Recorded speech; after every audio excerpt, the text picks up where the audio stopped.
উজ্জ্বলদার বিরিয়ানি, উজ্জ্বলদার বিরিয়ানি আর উজ্জ্বলদার বিরিয়ানি, এই নামটা ভাইয়ের মুখে এতবার শুনেছি যে আমার কানটা পচে গেছিলো। এই উজ্জ্বলদা নাকি খুব ফেমাস, ফেসবুকে সবার আসে, বাট আমার ফেসবুক ফিডে কোনো দিনও এই জিনিসগুলো আসে না, কেন জানি না। যাই হোক, মধ্যমগ্রামে একটা কাজে যাচ্ছিলাম, খুবই ইম্পর্টেন্ট কাজ। তো সেখানে যাওয়ার পথেই ভাই বলে দিয়েছিল যে উজ্জ্বলদার বিরিয়ানি নিয়ে ফিরতে হবে।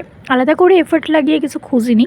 ও তারপরেও ফোন করে ডিস্টার্ব করছিল। তো রাস্তা দিয়ে আসতে গিয়েই দেখলাম একটা দোকানে লেখা উজ্জ্বলদার বিরিয়ানি। তারপরেই ভাবলাম যে তাহলে হয়তো এটাই হবে। তো ফেরার পথে ওই জন্য নিয়ে নিয়েছিলাম। কেনার সময় দামটা তো আমার খুবই বেশি লেগেছিলো, বাট না, খেয়ে বুঝলাম সত্যিই খুবই টেস্টি। আর সাথে চিকেনের কোয়ান্টিটিটাও অনেকটা দিয়েছিল। রাইসটা একটু কম, বাট আমার আর ভাইয়ের জন্য দুজনের কুলিয়ে গেছিলো। আর এই যে আলুটা, পুরো এক হাত সমান আমার, অনেকটা বড় দিয়ে দিয়েছিল আলুটা।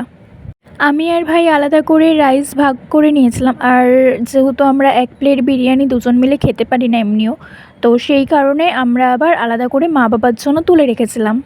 খুব বেশি তুলিনি, কারণ মা আর বাবা বেশি একটা বিরিয়ানি পছন্দ করে না। আর বিরিয়ানির সাথে দিয়েছিল স্যালাড আর পুদিনার চাটনি। যতটুকু নিয়েছিলাম নিজের জন্য ততটুকু আমি পুরো খেতে পারিনি, আমার ভাইয়ের তো শেষ হয়ে গেছে অলমোস্ট।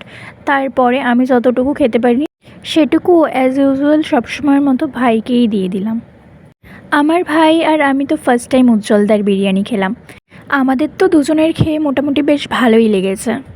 তোমরা কারা কারা উজ্জ্বলদার বিরিয়ানি খেয়েছো আর তোমাদের কেমন লেগেছে অবশ্যই কিন্তু আমাকে সেটা কমেন্টে জানিও। আর ভিডিওটা ভালো লাগলে একটা লাইক করে দিও।